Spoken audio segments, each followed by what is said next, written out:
If you're watching this, you're definitely a horror fanatic and we approve. Let us know where you're from and be a part of our community. Don't forget to like and subscribe. Your support means everything. Let's start. This happened a couple of years ago when I was 26. My mom had recently passed away. She was a single parent, and being her only child, everything she owned was left to me, including the house. At the time, I was living in a rundown apartment. It was all I could afford back then, tiny, cramped, and honestly, the kind of place where you double-check the locks at night. So after a lot of back and forth, I made the decision to move into my mom's old house. It was already paid off, and it meant saving a decent chunk of money each month. My plan was simple: stay there for a couple of years, get my finances back on track, then sell the house, and finally buy something I actually wanted. The house was located on the outskirts of town, part of what used to be a farming community. But over the years, most of the land around it had been abandoned. The fields left to grow wild and untouched. My mom's property was no different. Just an old barn-style home sitting in the middle of an overgrown field, barely connected to the road by a faded, narrow dirt path. The first week after moving was spent cleaning, unpacking, and trying to make the place feel like home. It was late one evening, while I was scrubbing down the kitchen, that I heard the unmistakable crunch of tires rolling down the dirt path. Curious, I went to the window and peered outside. An old, beat-up pickup truck was slowly making its way toward the house. Out here, so isolated, there was no reason for anyone to be driving down that path unless they were specifically coming to my house. I watched as the truck approached, but just before reaching the front yard, it slowed to a stop. I could make out a man in the driver's seat, but the angle and distance made it hard to see his face clearly. He sat there for a moment, headlights cutting across the overgrown field, then turned the truck around and drove off. It was unsettling, sure, but I convinced myself it was probably just someone who took a wrong turn or had the wrong address. A few more days passed, and by then, I had finished settling in. It was a quiet Sunday night, and I was enjoying a rare moment of peace, watching TV, eating a proper meal for once. That's when I heard it again, the familiar sound of a vehicle approaching. Only this time, it was different. The truck was back, but now its headlights were off. A heavy knot of dread formed in my chest. It was close to 1 a.m. There was no chance this was a mistake. The truck crept all the way down the path and parked directly in front of the house. I moved to the window, watching anxiously. A man stepped out. Same guy, from what I could tell. He walked up onto the porch and just stood there. I waited, expecting a knock or the doorbell to ring, but nothing. He just lingered in silence. I tiptoed to the front door and peeked through the peephole. The man stood right on the other side, facing the door, staring at me. His expression unreadable, like he was deep in thought or weighing his options. After what felt like an eternity, he turned around, walked back to his truck, and drove off into the darkness. I called the police to report the incident, but there wasn't much they could do. The house sat so far out, there wasn't a neighbor in sight. It left me with a gnawing, uneasy feeling, and I wasn't wrong to be worried. Later that night, I woke up to what sounded like a knock at the door. Just one sharp knock. Heart racing, I got out of bed and went to the window, half expecting to see that truck again. But the yard outside was empty. Nothing but the endless stretch of tall grass swaying under the moonlight. I left my room quietly, planning to head downstairs to check the front door. But as I reached the top of the staircase, I froze. The front door was already open, just slightly ajar. My blood ran cold. Moments later, I heard footsteps inside the house. Slow, deliberate, coming from the hallway below. I ducked into the spare bedroom next to me, shutting the door as quietly as possible, and grabbed my phone to call 911. I stayed tucked in a corner, holding my breath as the footsteps got louder, climbing the stairs, pausing outside the main bedroom. I heard the sound of drawers being opened, things being moved around. The intruder was searching for something. I was too afraid to speak, terrified he'd hear my voice through the walls. I stayed silent, waiting, listening. After a few tense minutes, the footsteps retreated back down the stairs. I heard the front door open, then close. I crept to the window and peeked outside, just as the operator on the line asked if I could give a description. The man was there, walking through the backyard toward the overgrown field behind the house, eventually disappearing into the tall grass. When the police arrived, they searched the property but found nothing helpful. No fingerprints, no sign of forced entry, just my account and the lingering fear. The most disturbing part? He wasn't there to steal random valuables. He had to know I was home. He had to know someone was in that bedroom. And yet, he still went inside, looked around, searching for something. Something specific. I can't help but wonder if it was connected to my mom. Maybe he knew her. Maybe he believed there was something hidden on the property, something valuable or dangerous. But what keeps me awake some nights is the thought of what might have happened if I hadn't hidden, if I'd still been in that bedroom when he walked in. I sold the house a month later. The risk wasn't worth it. I checked the local news every now and then, keeping an eye on that address, just in case something happens. So far, it's been quiet. But deep down, I still wonder if he ever came back, or if he's still looking.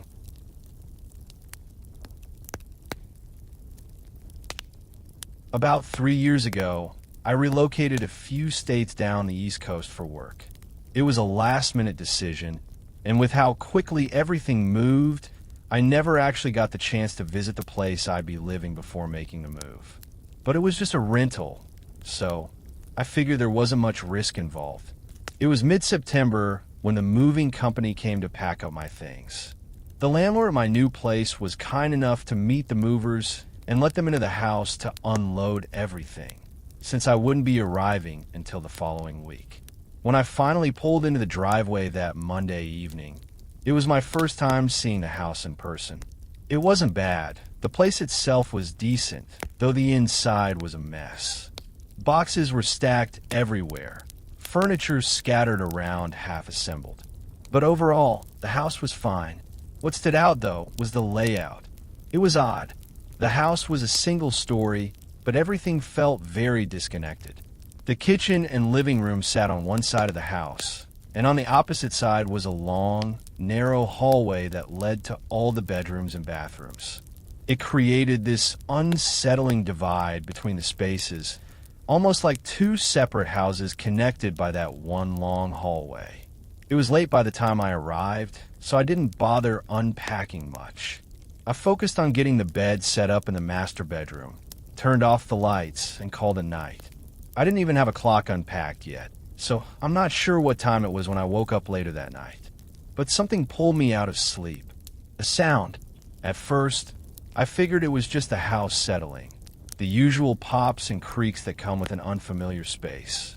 But the longer I lay there listening, the more I realized it wasn't random. It was coming from the hallway. I got up quietly and walked toward the bedroom door. As I reached for the handle, the sound stopped. Just dead silence. I opened the door slowly. The hallway beyond was pitch black, unnervingly still. I flipped on the light, scanning the space. Nothing. No sign of anything. Still unsettled. I made my way down the hall and peeked into the living room. It looked just as I'd left it, but I turned on the lights to be sure. The only thing that caught my attention were the footprints. Dozens of them, scattered across the floor between the boxes. At first, I told myself it had to be from the movers. After all, they've been carrying things in and out all week. I searched the rest of the house, found nothing unusual, and eventually convinced myself it was nothing. But as I climbed back into bed, I couldn't shake one thought. The sound had stopped the second I opened the door. I lay awake for a while, trying to come up with explanations, but nothing reasonable fit. Eventually, exhaustion won, and I drifted back to sleep. It felt like I'd barely closed my eyes when a sudden, loud thud jolted me awake, followed by footsteps. Fast, heavy footsteps racing down the hallway. My eyes snapped open, darting to the bedroom door, and that's when my stomach dropped. The door was wide open, and on the floor, leading right up to the side of my bed, fresh footprints.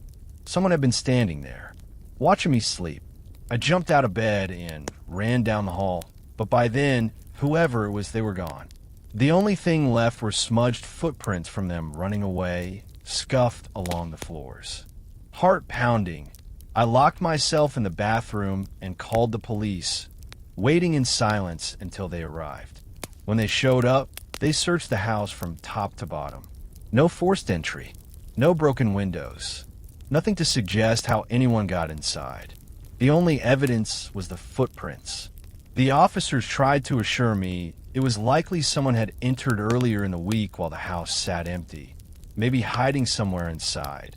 But even that explanation didn't sit right with me.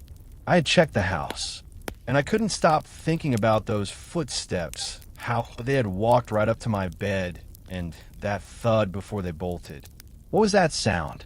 What were they even doing in the house? Nothing was missing. Every box, every piece of furniture, untouched. The next day, I brought it all up to the landlord. Strangely, he wasn't surprised. In fact, he was quick to offer me a way out of the lease. No penalties, no questions, as long as I kept quiet about what happened. At the time, I figured he just didn't want word getting out about a break-in. Bad for business, right? But the more I thought about it, the more I realized there was something off. The layout, the footprints, his eagerness to keep things quiet. I can't help but wonder what exactly happened in that house before I got there. And more importantly, what or who was I supposed to be sharing it with?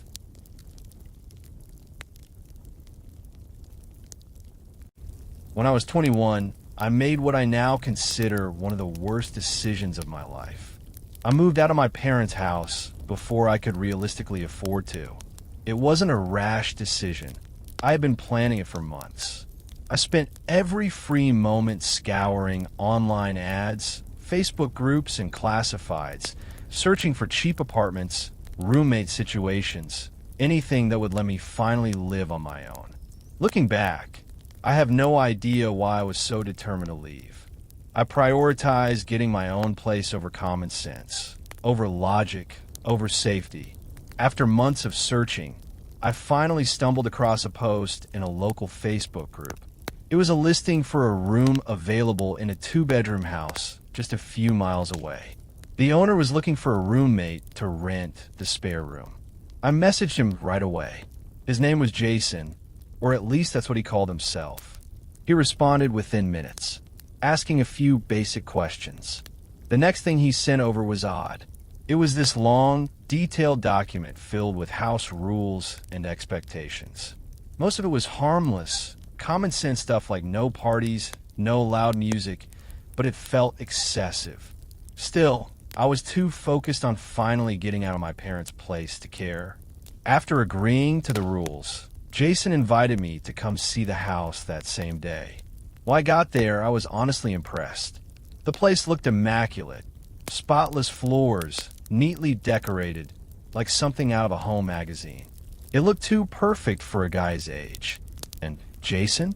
He didn't match the house at all.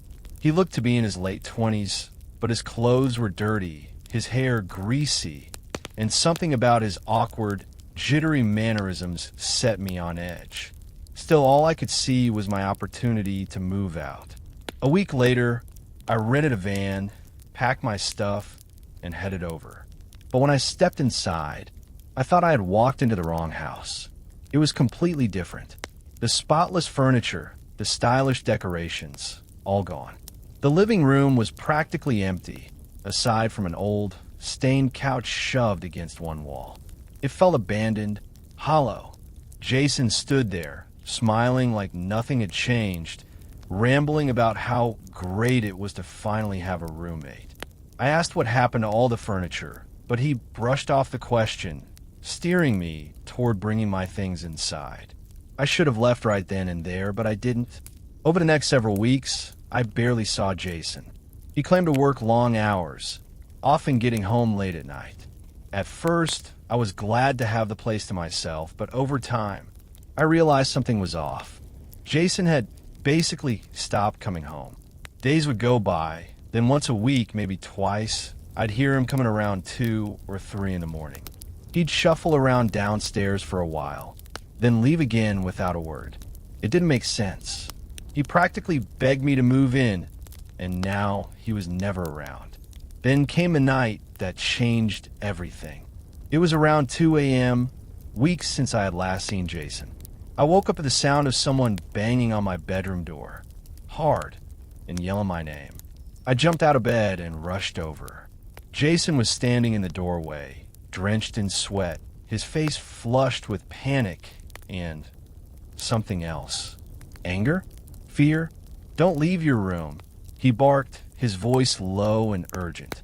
Before I could say a word, he grabbed the door handle and ripped it from my hand, slamming the door shut in my face. I stood there, frozen, my heart racing, listening to his footsteps retreat down the hall. I waited a few seconds, then cracked the door open as quietly as I could. That's when I heard it. The unmistakable sound of something heavy being dragged across the floor. It scraped and thudded, moving from the kitchen toward the garage. I crept to the top of the stairs and looked down. A thick trail of mud, or something like it, smeared across the kitchen floor, leading straight to the garage door. I tried to open it, but it was locked from the inside. My gut screamed at me to leave. I ran back upstairs, grabbed my phone, and slipped out to my car, calling the police as I sped away. By the time they arrived, Jason was long gone. The trail across the floor had been wiped clean, like nothing had happened. It didn't take long for the truth to unravel. Jason didn't even own the house. He had been renting it from someone else, and technically, I wasn't even supposed to be living there. The documents he sent me, the rental agreement, the rules, all fake. His name likely wasn't even Jason. After that night, he vanished completely. The police never found him, and to this day, I have no idea what he was doing or what I narrowly escaped being part of. But I can't shake the feeling that I wasn't just a random roommate. He wanted me in that house, desperately, like he had some plan for me. When I'm just lucky, I never had to find out the hard way.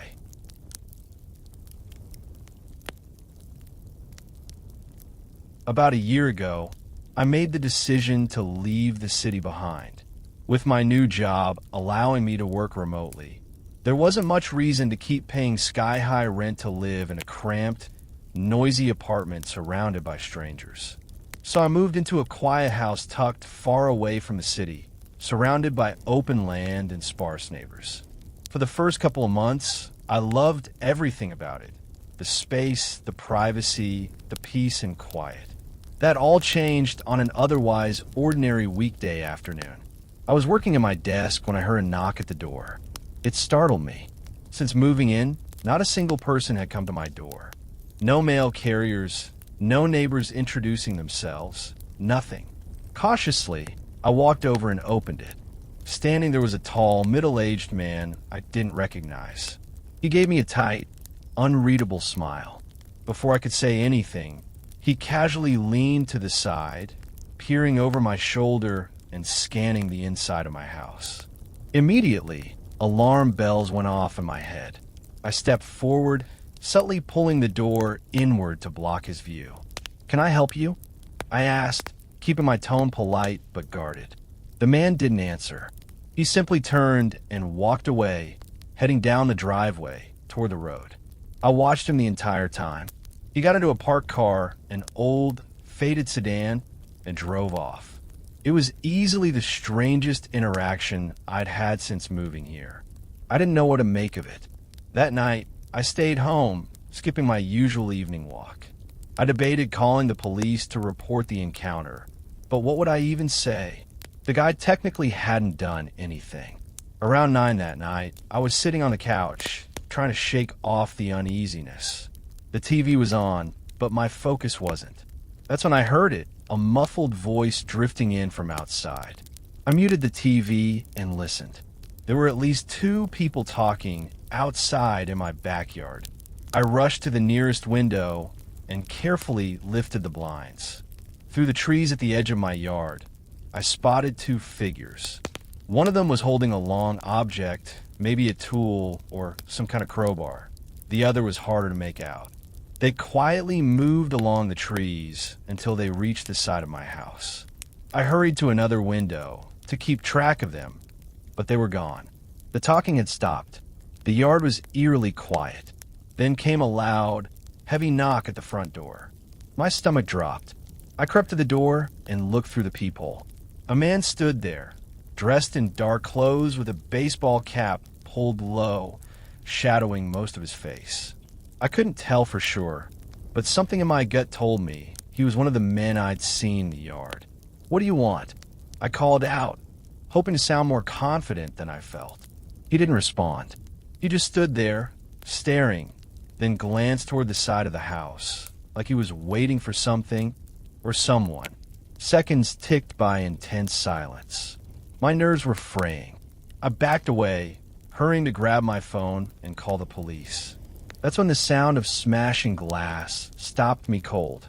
I looked down the hall and saw a second man at the back door, swinging a shovel at the glass, cracking it with every hit.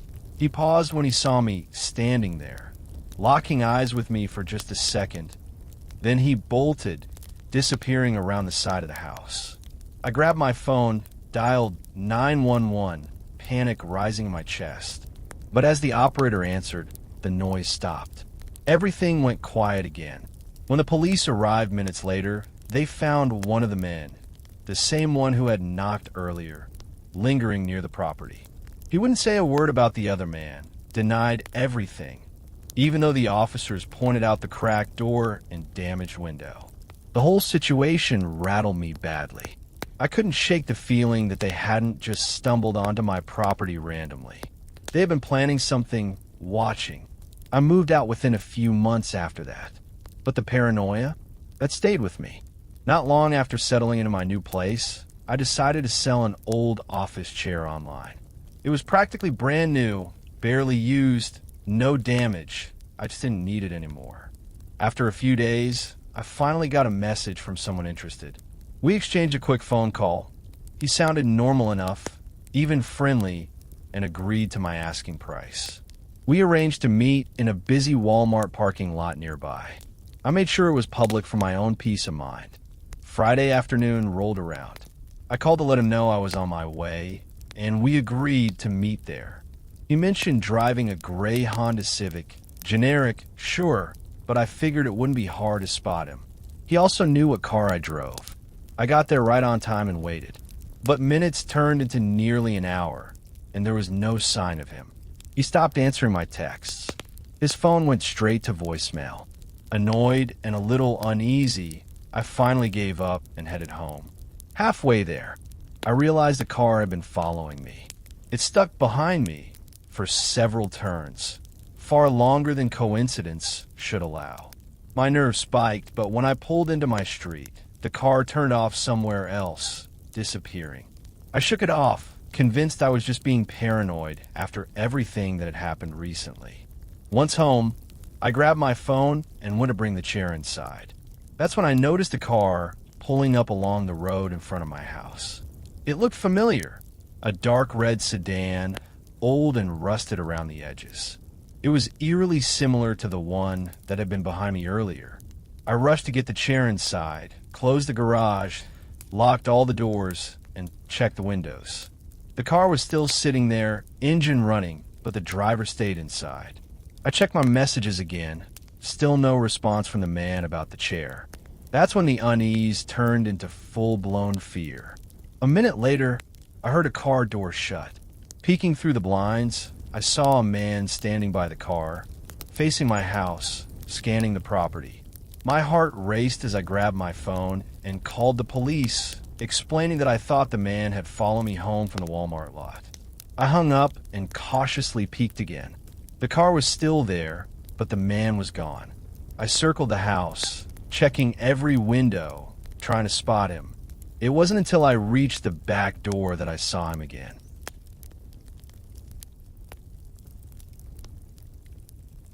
Not long after settling in my new place, I decided to sell an old office chair online. It was practically brand new, barely used, no damage. I just didn't need it anymore. After a few days, I finally got a message from someone interested. We exchanged a quick phone call. He sounded normal enough, even friendly, and agreed to my asking price. We arranged to meet in a busy Walmart parking lot nearby. I made sure it was public for my own peace of mind. Friday afternoon rolled around. I called to let him know I was on my way, and we agreed to meet there. He mentioned driving a gray Honda Civic, generic, sure, but I figured it wouldn't be hard to spot him. He also knew what car I drove. I got there right on time and waited. But minutes turned into nearly an hour, and there was no sign of him. He stopped answering my texts. His phone went straight to voicemail. Annoyed and a little uneasy, I finally gave up and headed home. Halfway there, I realized the car had been following me. It stuck behind me for several turns, far longer than coincidence should allow. My nerves spiked, but when I pulled into my street, the car turned off somewhere else, disappearing. I shook it off, convinced I was just being paranoid after everything that had happened recently. Once home, I grabbed my phone and went to bring the chair inside. That's when I noticed a car pulling up along the road in front of my house. It looked familiar, a dark red sedan, old and rusted around the edges. It was eerily similar to the one that had been behind me earlier. I rushed to get the chair inside, closed the garage, locked all the doors, and checked the windows. The car was still sitting there, engine running, but the driver stayed inside. I checked my messages again. Still no response from the man about the chair. That's when the unease turned into full-blown fear. A minute later, I heard a car door shut. Peeking through the blinds, I saw a man standing by the car, facing my house, scanning the property. My heart raced as I grabbed my phone and called the police, explaining that I thought the man had followed me home from the Walmart lot. I hung up and cautiously peeked again. The car was still there, but the man was gone. I circled the house, checking every window, trying to spot him. It wasn't until I reached the back door that I saw him again. He was in my fenced backyard, staring up at the house, watching, inspecting, waiting. I don't know what he planned to do next, but I wasn't about to find out. He slowly moved along the side of the house, disappearing from my view again. I darted between windows, trying to keep track of him, but by the time the police arrived, he was gone. The car? Still parked out front, but inside, completely empty. No papers, no fingerprints, nothing to trace. As if it had been scrubbed clean. Turns out, after some digging, the car had been bought from a junkyard years ago. The record stopped there. The whole thing left even the officers unsettled. Given everything, it was almost certain this was the same man from the listing. He had used an untraceable email, no identifying details, and followed me from the meeting spot straight to my home. That was a few months ago. I still live here, but the uneasiness hasn't left. I lock every door, check every window, watch every car that passes by. Because I keep thinking, why else would he have circled my house, inspected every side, if he wasn't planning on coming back? And what happens when he finally does?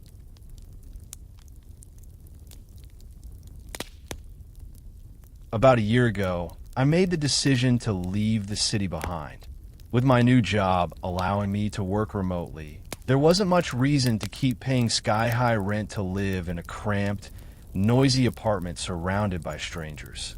So I moved into a quiet house, tucked far away from the city, surrounded by open land and sparse neighbors. For the first couple of months, I loved everything about it. The space, the privacy, the peace and quiet. That all changed on an otherwise ordinary weekday afternoon. I was working at my desk when I heard a knock at the door. It startled me. Since moving in, not a single person had come to my door. No mail carriers, no neighbors introducing themselves, nothing. Cautiously, I walked over and opened it. Standing there was a tall, middle-aged man I didn't recognize. He gave me a tight, unreadable smile. Before I could say anything, he casually leaned to the side, peering over my shoulder and scanning the inside of my house. Immediately, alarm bells went off in my head. I stepped forward, subtly pulling the door inward to block his view. "Can I help you?" I asked, keeping my tone polite but guarded. The man didn't answer. He simply turned and walked away, heading down the driveway toward the road. I watched him the entire time. He got into a parked car, an old, faded sedan, and drove off. It was easily the strangest interaction I'd had since moving here. I didn't know what to make of it. That night, I stayed home, skipping my usual evening walk. I debated calling the police to report the encounter, but what would I even say? The guy technically hadn't done anything. Around 9 that night, I was sitting on the couch, trying to shake off the uneasiness. The TV was on, but my focus wasn't. That's when I heard it, a muffled voice drifting in from outside. I muted the TV and listened. There were at least 2 people talking outside in my backyard. I rushed to the nearest window and carefully lifted the blinds.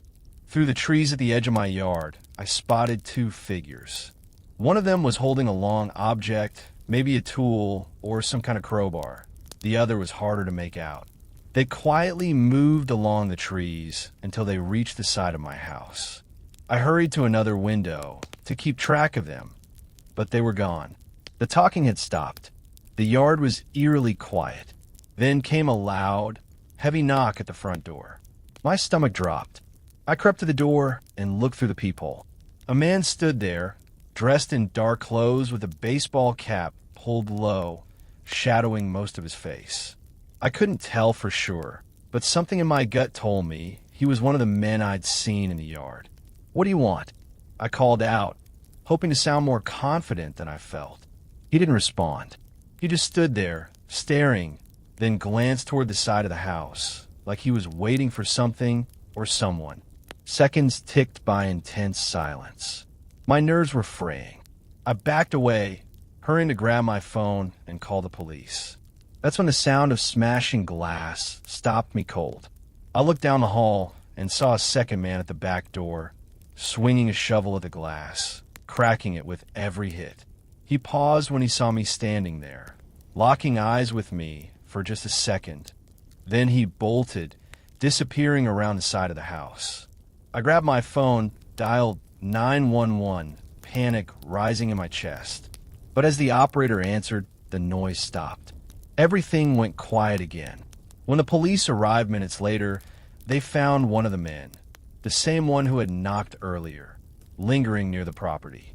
He wouldn't say a word about the other man, denied everything, even though the officers pointed out the cracked door and damaged window. The whole situation rattled me badly. I couldn't shake the feeling that they hadn't just stumbled onto my property randomly. They had been planning something, watching. I moved out within a few months after that. But the paranoia, that stayed with me.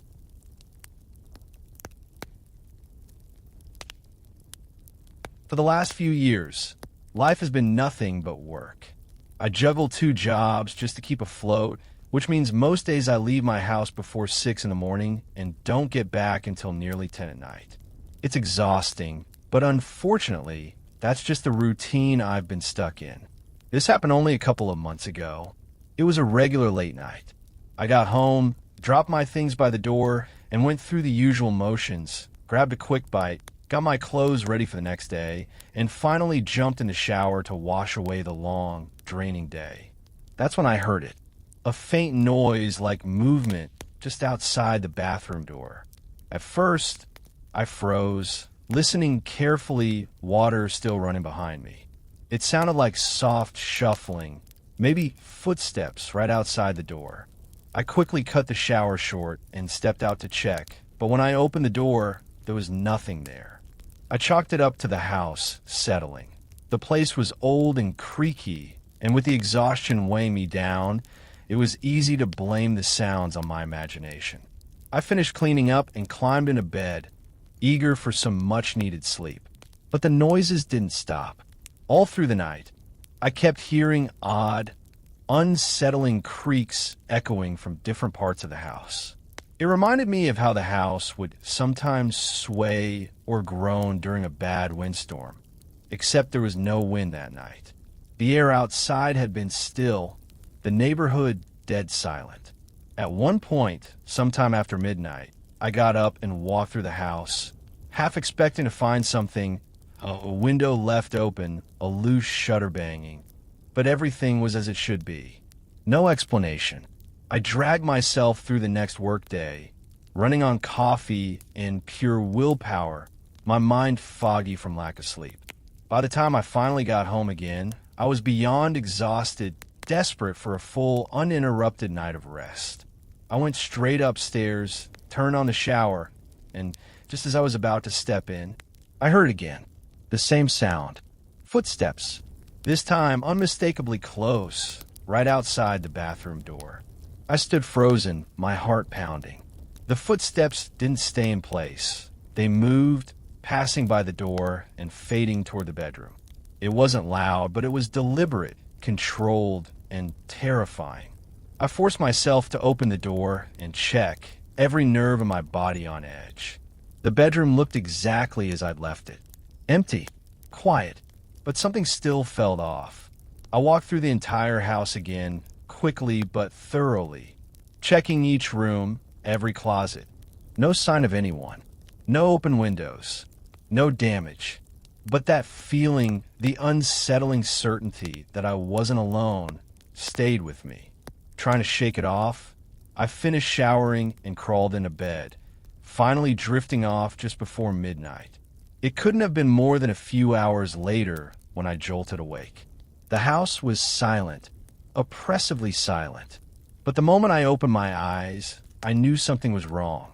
I couldn't explain it, but I could feel it. I stared at the bedroom door, barely able to breathe. That's when I saw it. A faint shadow moving beneath the crack at the bottom of the door. Someone was on the other side. My chest tightened as the shadow shifted, slowly gliding away from the door. Then I heard them, the soft, deliberate sound of footsteps heading down the hallway. Without thinking, I leapt from the bed and flung the door open. Standing at the far end of the hallway, half shrouded in darkness, was a tall figure. A man. His face was hard to make out in the shadows, but his eyes cut through the darkness, staring straight into me with an intensity I'll never forget. Angry, restless, unpredictable. Panic surged through me. I slammed the door shut and locked it, pressing my weight against it, heart racing in my chest. I could hear his footsteps again, but he wasn't coming back toward the door. Instead, they retreated down the stairs across the creaky floorboards, and then silence. After what felt like an eternity, I finally heard the front door open and close. I wasted no time grabbing my phone and calling the police. They arrived as quickly as they could, but by the time they searched the house, the man was long gone. The officers found traces that suggested he'd been there for days. Minor signs. A misplaced item here. Faint marks near a window, but nothing definitive. They couldn't figure out where he'd been hiding, and honestly, neither could I. But I still think about it. Those footsteps outside the bathroom door. How many times had I come home, gone about my routine, completely unaware he was already inside? Was he hiding in my closet? Under the bed? Had he been sleeping in my bed, slipping away into the shadows every time I stepped into the shower?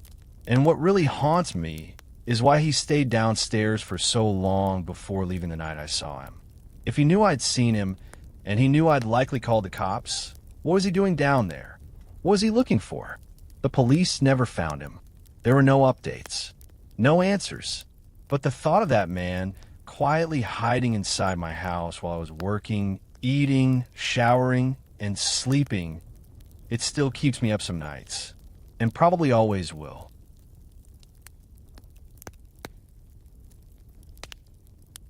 I was 22 at the time, living alone in a tiny, run-down one-bedroom house tucked away in the cheapest part of town. It wasn't much. Old floors, creaky doors, and the kind of neighborhood where you double-check the locks, but it was what I could afford. It was a Friday night, and the weather outside was brutal, a relentless downpour hammering the roof, wind howling through the narrow street. But I didn't mind. It was the perfect kind of night to stay in, throw on a headset, and game with my friends. No work the next day, no early morning alarms, just junk food, laughter, and late-night gaming. We played for about 2 hours before something pulled me out of the moment. A noise. A dull, solid thump. It came from upstairs. At first, I thought maybe the rain had finally gotten the better of my old roof.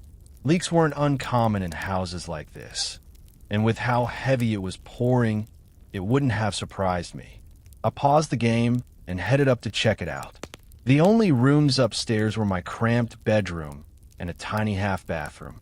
I inspected every corner, the ceilings, the walls. No dripping water, no damp spots, nothing that hinted at a leak.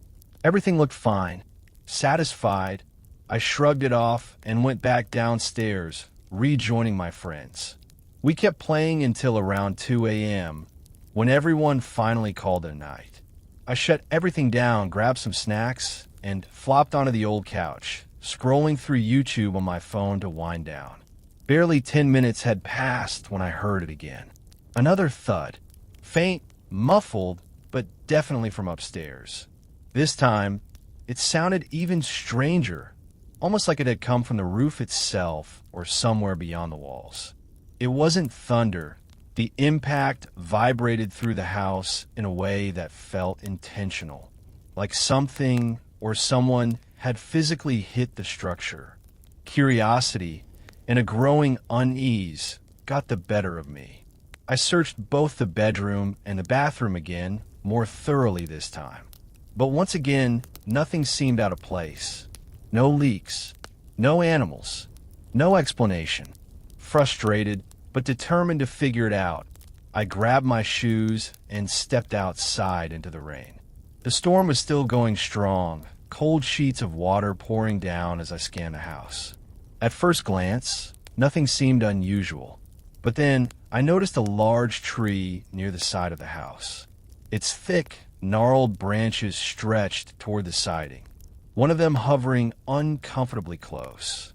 It was heavy and sturdy, not one of those flimsy branches that dance in the breeze, but even in the wind and rain, it wasn't swaying enough to be banging against the house. But as I studied it, something else caught my eye. There was a small, barely noticeable window hidden behind the tree's branches. It sat higher than my bedroom window, tucked near the roof line, in a place I hadn't realized existed. It had to be an attic window. I froze for a moment, processing that. I didn't even know the house had an attic.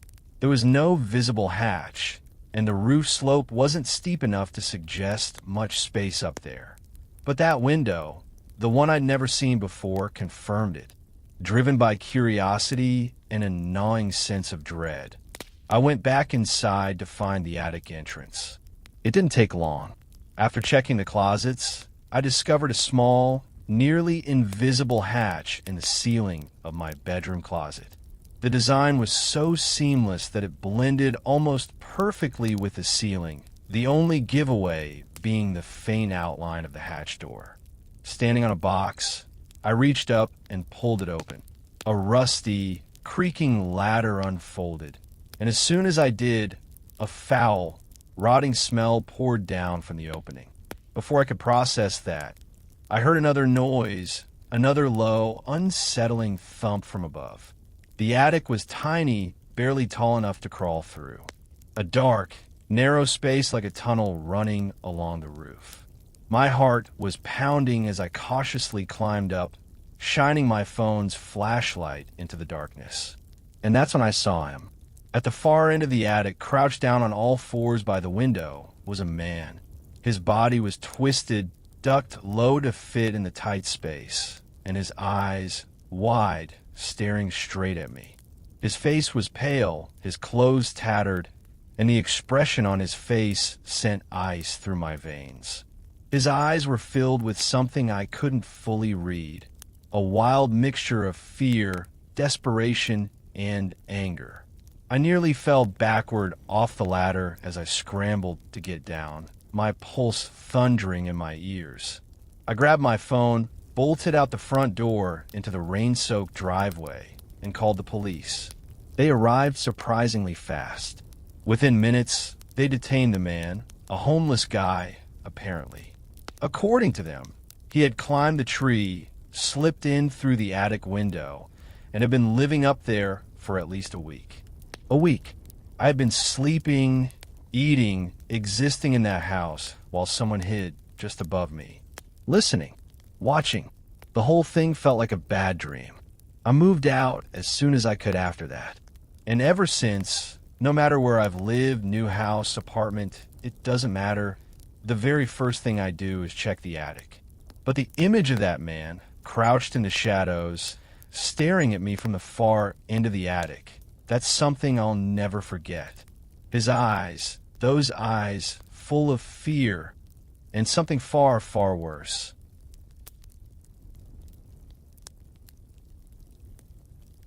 This happened around 3 years ago. I had rented a small house for a few days while visiting my brother. He lives about 6 hours away from me, and since I don't get the chance to see him all that often, I try to make the most of it when I do. The thing is, his apartment is tiny, just a cramped one-bedroom space barely big enough for him, let alone a guest.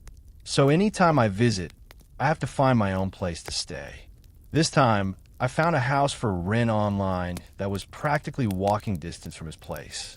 The price was about the same as the local hotels, but I figured a house would be more comfortable and private. It seemed like an easy choice.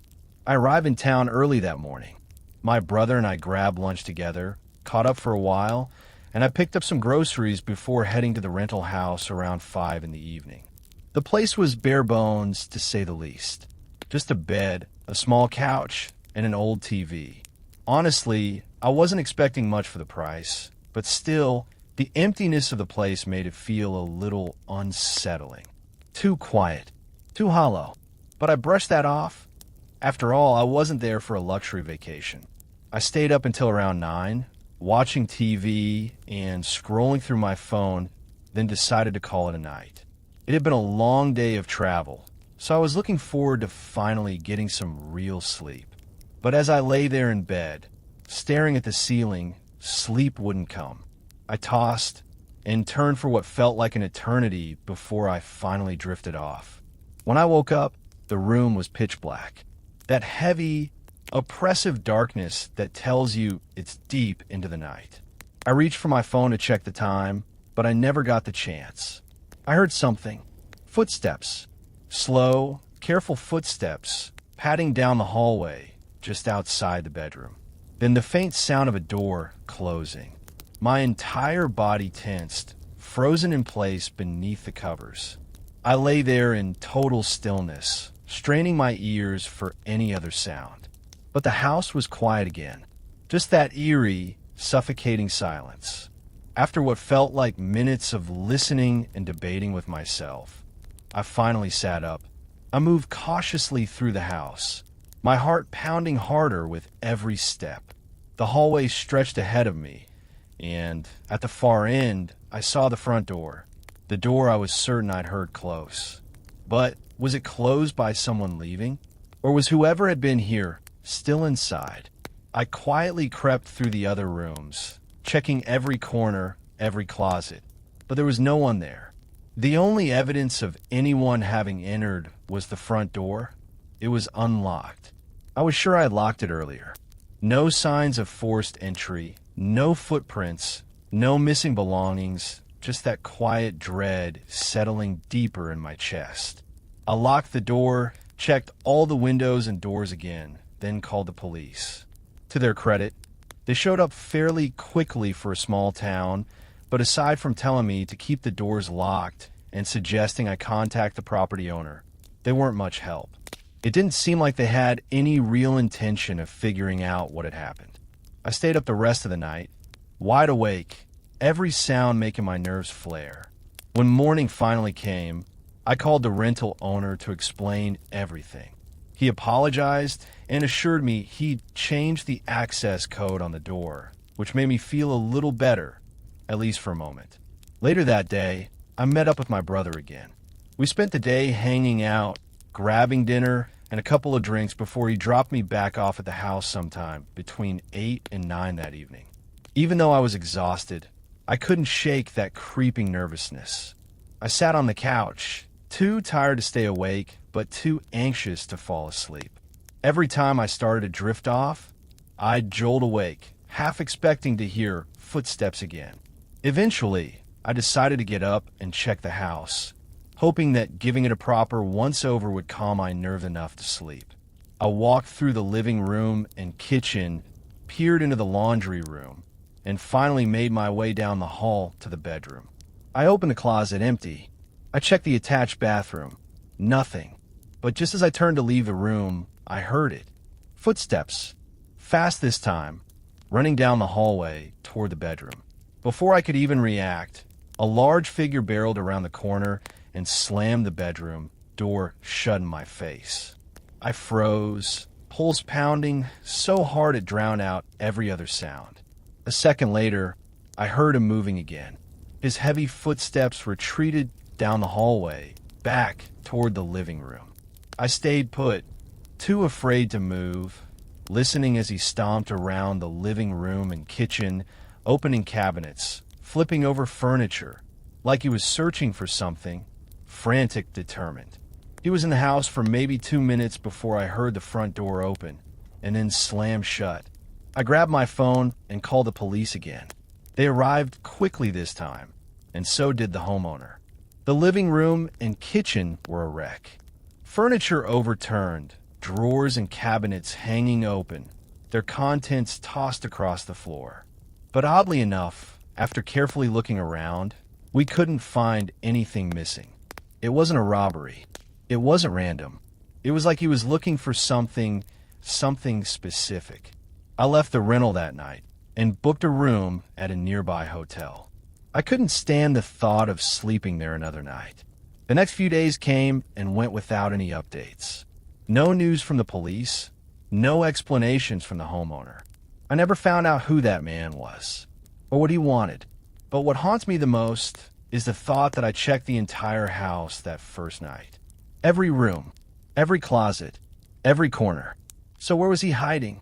How long had he been in the house with me? And worst of all, what would have happened if I had fallen asleep on the couch?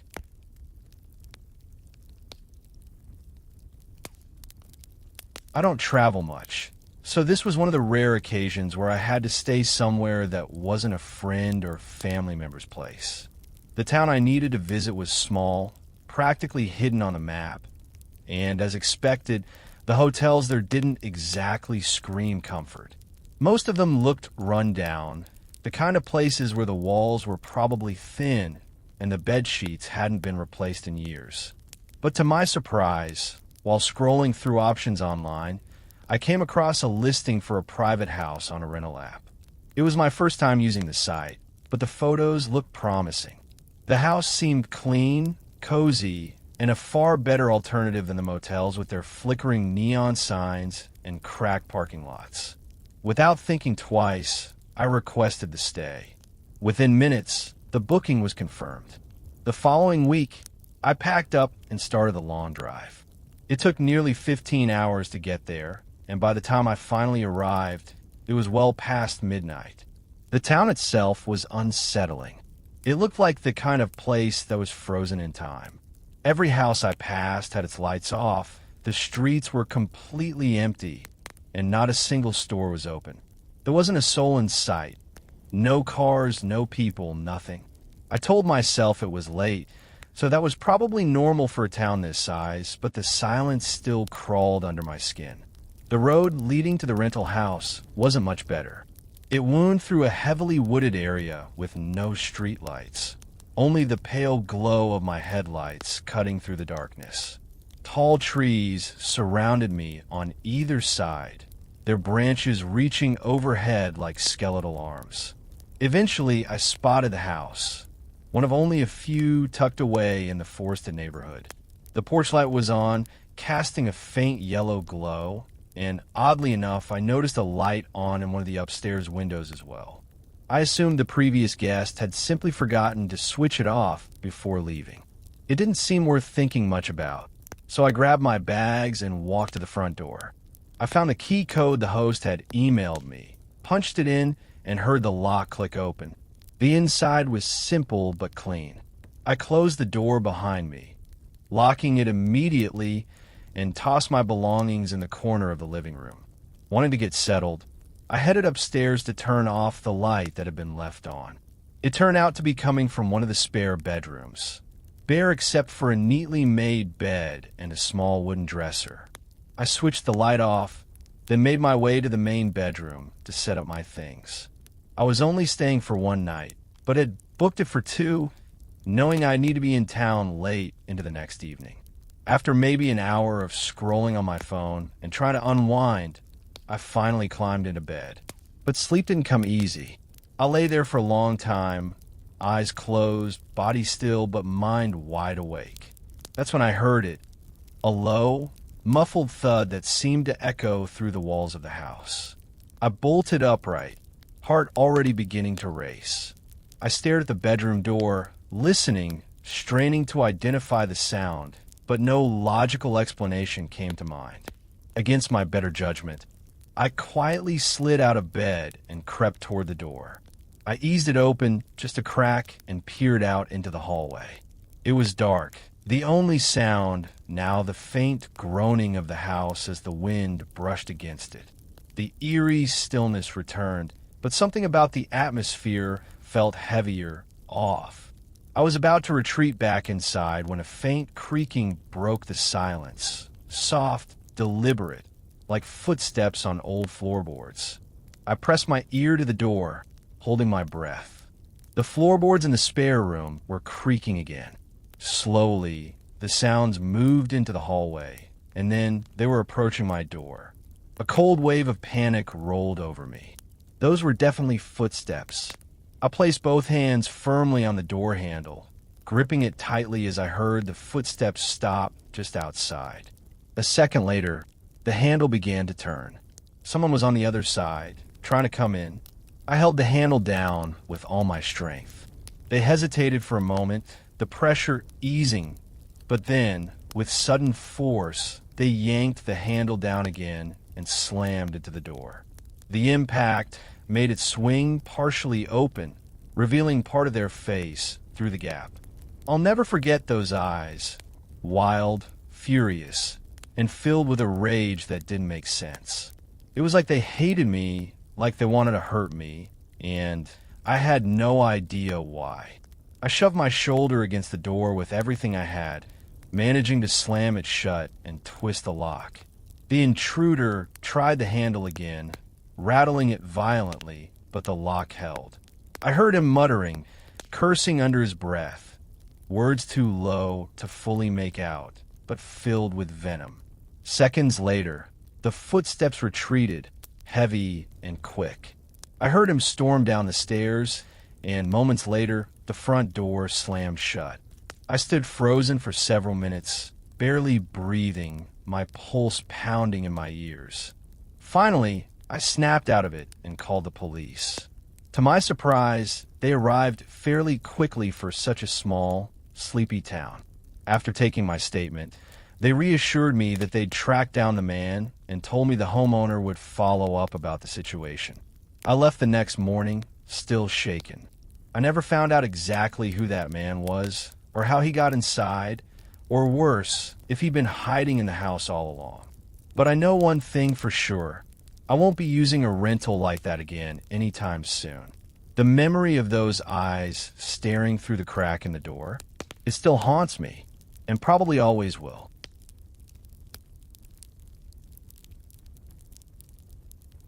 I live alone in a quiet, isolated house out in the countryside. There are a few neighbors scattered along the same road, maybe half a mile down, and I chat with them every now and then, but for the most part, I keep to myself. I only head into town when I need supplies or to run errands. Being semi-retired, I spend the majority of my time at home, though for a few months each year, I still pick up some contracting jobs to keep busy. This happened during late fall, just as the weather was starting to turn. That particular day, I was outside getting the yard squared away for winter, hauling tools, storing lawnmowers, putting everything back into the old shed before the snow set in. While I was working, something strange caught my eye. A man was walking along the narrow country road that runs past my property. He wasn't carrying anything. No backpack, no supplies, nothing that would suggest he was hiking or camping. And for context, that road is practically deserted. Aside from a few houses like mine, there's nothing out here. The nearest town? About a 4-hour walk, easily. I stood there and watched him until he vanished down the road in the distance. Once he was gone, I scanned the area in both directions. No parked cars, no bikes, nothing but the quiet, empty stretch of road. It was odd, unsettling even, but eventually I shrugged it off and got back to my yard work. Before the sun went down, I was back inside, making dinner and cooling off. The strange encounter had slipped from my mind, at least until I heard the noise. A sharp, wooden thud echoed from outside. It startled me up from the table. The sound had come from the direction of the shed. I walked to the window and peered out into the fading light. The shed door was wide open. That door had never once come unlatched on its own. Not in all the years I've lived here. Something wasn't right. Even so, I tried to stay level-headed. It could have been the wind, or maybe some animal had nosed it open. Still, out here in the middle of nowhere, you learn not to take chances. I grabbed my rifle, just in case, and stepped outside. The air was cold and still. Aside from the soft rustle of leaves, there wasn't a sound. I scanned the field and the tree line beyond it. Nothing. No movement. No sign of wildlife. No sign of anyone. When I reached the shed, I flicked on my flashlight and swept it across the interior. Everything looked untouched. The tools were in place, nothing overturned or broken. I even stepped inside to double-check, searching every corner for a raccoon or stray animal. But the shed was empty. I shut the door firmly this time, double-checking the latch, and turned back toward the house. But as I walked through the open field, an uneasy feeling crept over me, a growing sense of something being off. It settled deep in my chest, and by the time I reached my front door, it had only gotten worse. I stepped inside, locked the door behind me, and turned toward the hallway. And that's when I saw them. Dirty footprints trailing across the floor. My heart skipped a beat as I quickly switched on the hallway light. The muddy prints led straight down the hall, right to the spare bedroom. The door was closed. Gripping my rifle tightly, I approached the door. My pulse was racing. I pressed my ear gently against the wood and listened. Breathing. Shallow. Steady. Coming from the other side of the door. Before I had time to think or react, the doorknob twisted under my hand, and the door flew open. I jumped back, raising the rifle instinctively. A man stood there, the same man from earlier, I was sure of it, holding a massive metal shovel like a weapon.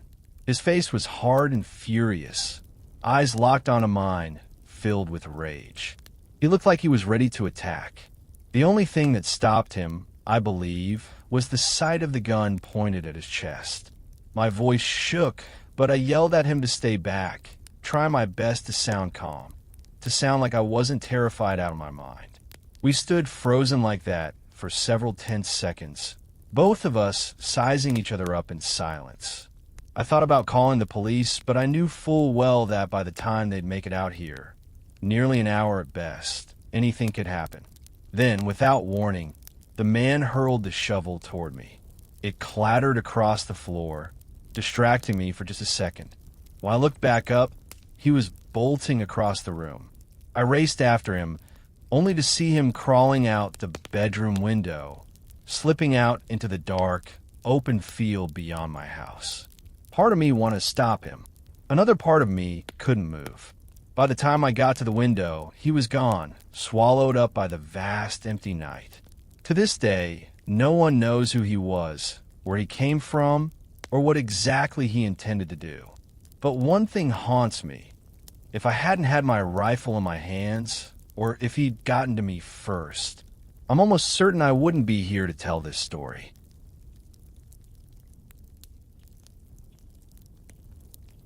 When I was growing up, I lived with my mom in a small, quiet house on the edge of town. During my middle school and high school years, she started working overnight shifts to make ends meet. That meant for most nights of the week, I was home alone from around 8 p.m. until nearly 4 in the morning. This particular incident happened just a few months before I graduated high school. A night I won't forget. It started off completely normal. Around 7:30, I said goodbye to my mom as she left for work like usual. After that, I spent the next few hours playing video games. It was a school night, so I wasn't supposed to stay up late, but naturally, I pushed my luck and stayed up longer than I should have. By around 11:30, I finally powered everything off and headed upstairs to get ready for bed. But like most teenagers, I ended up scrolling on my phone for at least another hour before finally dozing off. I don't know how long I'd been asleep when I woke up to a faint sound, the distinct click of a door shutting somewhere downstairs. I instinctively glanced at the alarm clock beside my bed. It read 3:30 a.m. Assuming it was just my mom getting home early from her shift, I rolled over and tried to fall back asleep. But as I lay there, I started to hear footsteps, slow, steady steps moving around downstairs. At first, I thought nothing of it. My mom always came upstairs as soon as she got home, usually to shower or change for bed. But these footsteps, they didn't sound like that. They weren't coming upstairs. They just kept moving slowly, room by room, as if someone was wandering around, exploring the house. The longer I listened, the more uneasy I became. Something wasn't right. A knot twisted in my stomach as I quietly sat up and switched on the light in my room. The moment the light clicked on, the footsteps stopped completely. The sudden silence sent a chill down my spine. I crept over to my bedroom door, pressed my ear against it, and strained to listen. Nothing, not a sound. Carefully, I cracked the door open and peeked out into the dark hallway. I expected to see light coming from downstairs. My mom always turned on the kitchen light when she got home. But the entire house was pitch black, silent, and still. My heart started pounding as the realization sank in. Whoever had been walking around down there hadn't turned on a single light. I kept my footsteps light as I made my way down the hallway toward the staircase. At the top, I knelt down and peered through the railing into the living room below. Nobody was there. It was dark, but I could still make out the familiar shapes of the furniture. My gaming console sat untouched near the TV, and that, weirdly enough, brought me a bit of false comfort. If someone had broken in to steal something, surely the most expensive item in the room would be gone by now. Still, I needed answers. I needed to know if I was alone, or if this was some kind of terrifying misunderstanding. I crept down the stairs, my every step slow and calculated. When I reached the bottom, I called out softly, "Mom, you home?" No answer. The house stayed eerily quiet. I walked cautiously through the hallway and into the kitchen, and that's when I saw it. A muddy footprint on the tile floor. My eyes trailed upward, and that's when I noticed him. A man was sitting at the dining table, completely still, dressed head to toe in dark clothing, his face obscured by a black mask. He wasn't moving. He wasn't saying anything. He was just staring at me, expressionless, as if he'd been waiting. Pure panic took over. I bolted back up the stairs as fast as I could and locked myself in my bedroom, grabbing my phone with shaking hands and dialing 911. The dispatcher stayed on the line with me, whispering calm instructions, telling me officers were already on their way.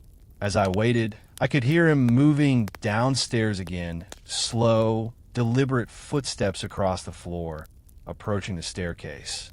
I pressed myself against the door, whispering frantically to the operator. My entire body was tense, every muscle on edge. But then the sound of the front door creaking open. The footsteps faded away, retreating outside. Less than 30 seconds later, headlights swept across my window, my mom pulling into the driveway. I raced outside to meet her, my words stumbling over each other as I tried to explain what had just happened. When the police arrived, they did a thorough sweep of the house and the yard. But whoever that man was, he was long gone. No sign of him, no useful evidence left behind. What chilled me more than anything was realizing that he wasn't there to rob us. He had no interest in me. He didn't try to confront me or take anything. It felt like he was waiting for my mom. Thinking about the timing made my skin crawl. He broke in just minutes before she was supposed to get home, like he had been watching, planning.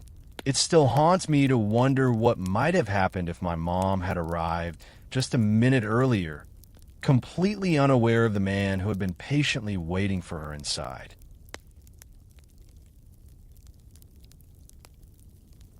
I live on the outskirts of a quiet, mid-sized town somewhere in the rural West. One of the main reasons I settled here is simple. Owning a large piece of land isn't a pipe dream like it is in most other states. My house is small, nothing fancy, but it's cozy enough for someone living alone. This happened about 4 years ago, back in 2019.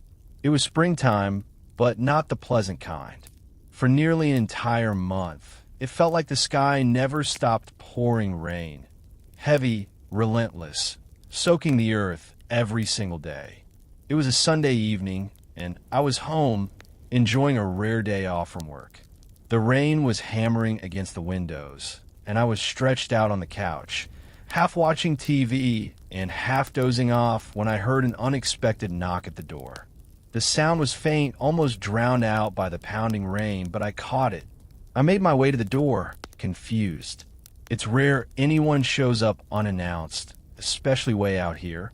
I'll live miles from the nearest neighbor. When I opened the door, I was surprised to see a man standing there. Not the mailman, not someone from around town, just some stranger in his late 20s, completely soaked from head to toe. "How can I help you?" I asked, keeping my hand near the edge of the door. The man explained that he had been camping in the nearby woods, but had run into some trouble. He said he needed a place to stay for the night. Given how far out my place is, it made a certain amount of sense. If he was genuinely stuck out there, I'd be the nearest shelter by at least 5 or 6 miles. Plus, the storm wasn't letting up anytime soon, and I couldn't help but feel a little sympathy for him. But even so, letting a complete stranger into my home, out here, it wasn't a decision to take lightly. I offered to let him use my phone to call someone for help, maybe get a ride back into town. But he declined. When I told him bluntly that I couldn't let him stay here, he didn't argue. He just gave a short nod and walked off into the rain. I watched as he made his way down the muddy dirt road for a while. But instead of continuing down the road, he veered off and disappeared into the woods. It was odd, sure, but I didn't dwell on it for long. Before I knew it, I was back inside, watching TV, the storm outside masking almost all other sounds. I lost track of time, but it must have been a couple of hours later, deep into the night, when I noticed an eerie orange glow flickering through the window facing my backyard. Curious and uneasy, I got up and pulled the curtain aside. Through the haze of rain and fog, I spotted a small campfire blazing weakly beneath a tall tree, right on the edge of the woods bordering my property. Standing beside, it was a figure, unmoving, silhouetted by the firelight, holding something long in his hands. It was impossible to tell whether he was facing toward my house or staring deeper into the forest. An icy knot twisted in my stomach. I let the curtain fall back into place and immediately grabbed my phone to call the police. I explained there was a stranger camping dangerously close to my home and that I was alone. The dispatcher told me an officer would be sent out, but it might take a while given how remote my location was. I hung up, feeling no more at ease than before. I went back to the window to check again. The fires still flickered faintly in the rain, but the figure was gone. That's when I heard footsteps. They were coming toward the house. Heavy, deliberate steps, splashing in the puddles outside. I rushed to another window and peeked through. It was him. He was walking past the side of the house, cradling a hunting rifle in his hands. My heart nearly stopped as I watched him disappear around the corner toward the front. Seconds later, there was a loud, angry pounding on the front door. I didn't waste a moment. I dashed to the hallway closet, grabbed my self-defense handgun, and positioned myself near the doorway, adrenaline coursing through me as my mind tried to make sense of the situation. Another bang at the door, this time louder, more aggressive. It sounded like he was using the stock of his rifle to hammer against the wood, nearly splintering the panel. Panic turned to survival instinct. I fired a single warning shot toward the edge of the doorframe. The sound was deafening, echoing through the small house, leaving my ears ringing. For a few seconds, all I could hear was the pounding rain outside. No more footsteps, no more banging, no more voices. I waited, frozen in place, for what felt like forever. In reality, maybe 5 minutes before I cautiously approached the peephole.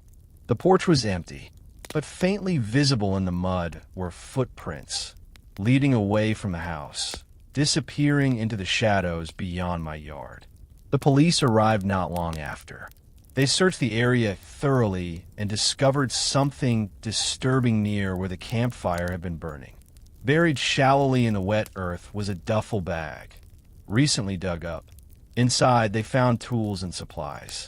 The officers called it either a burglary kit or something far worse, a pre-planned murder kit, hidden days or weeks earlier with the intent to retrieve it later. That revelation still haunts me. It meant whoever that man was, he had been on my property before that night, watching, planning, waiting for the right moment. Why me? Why my house? No one could say. And to this day, they've never been able to track him down. I still live in that same house, surrounded by endless woods and open land. But not a single night goes by without me wondering if he'll ever come back.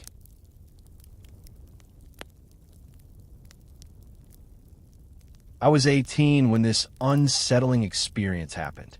It was the start of summer break, which meant no school, no job, and endless free time on my hands. Most of my days were spent lounging around the house, either glued to my gaming console, watching random YouTube videos, binging shows, or just zoning out and relaxing. My parents had gone out of town for a few days, something they did pretty often and nothing I ever thought twice about. Usually, I'd take advantage of the empty house and have a couple of friends over. But that particular night, I decided to just enjoy the quiet to myself. I had one of my favorite shows playing on Netflix while absent-mindedly scrolling through my phone. It was getting late. I didn't check the exact time, but I'd guess it was around 11, maybe midnight. That's when I heard a knock at the front door. At first, it barely registered how late it actually was. I instinctively reached for the remote to pause the show and started walking toward the door. But just as I was about to unlock it, a realization sank in. It was way too late for anyone to be knocking, especially unannounced. Cautiously, I peered through the peephole. 2 men stood on the porch.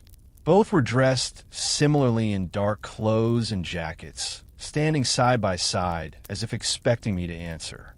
My gut immediately told me something was off. I froze for a moment, debating whether to make my presence known or stay hidden. Eventually, I decided to keep quiet and just observe. A few seconds later, one of the men called out, "Hello? We're here to speak with Mr. and Mrs. Carter."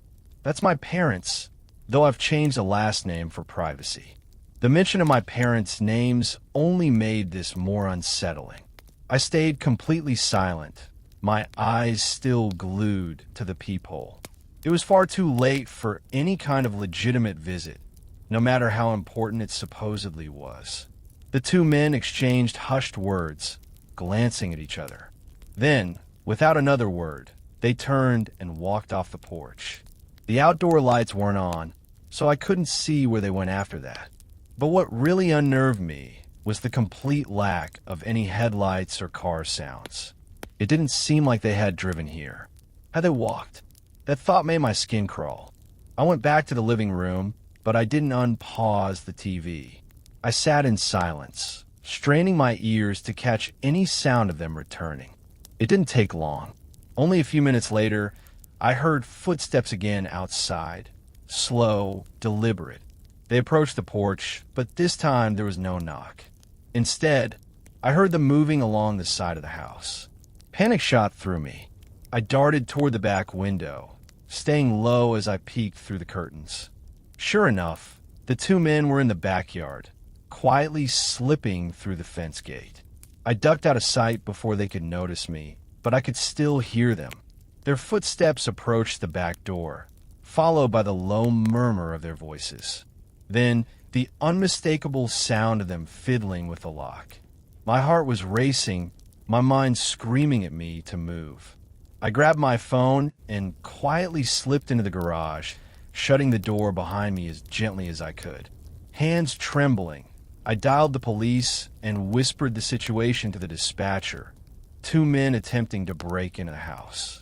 Less than a minute after I ended the call, a loud pop echoed through the house. It was the back door.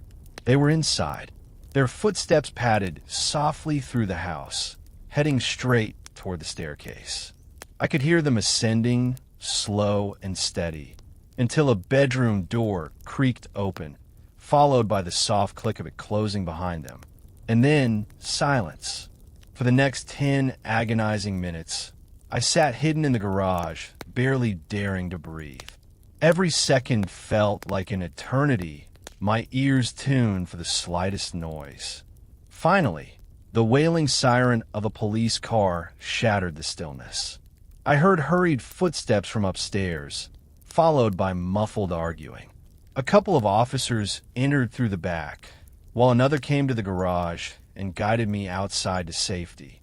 The two men didn't resist when the officers found them, but they also refused to explain why they were there. Weeks went by, and even though it was clear they weren't ordinary burglars, the only thing the authorities could charge them with was breaking and entering. What still sends chills down my spine is the possibility that they weren't there to rob the place at all. They were looking for my parents. It felt like they had planned to wait upstairs until my mom and dad came back from their trip. Sometimes I wonder, if I had answered the door, would that have stopped them? But deep down, I know it wouldn't have. Their behavior, their quiet persistence, everything about it told me they were going to get inside no matter what. And if I had revealed myself, I'm terrified to think what they would have done to me.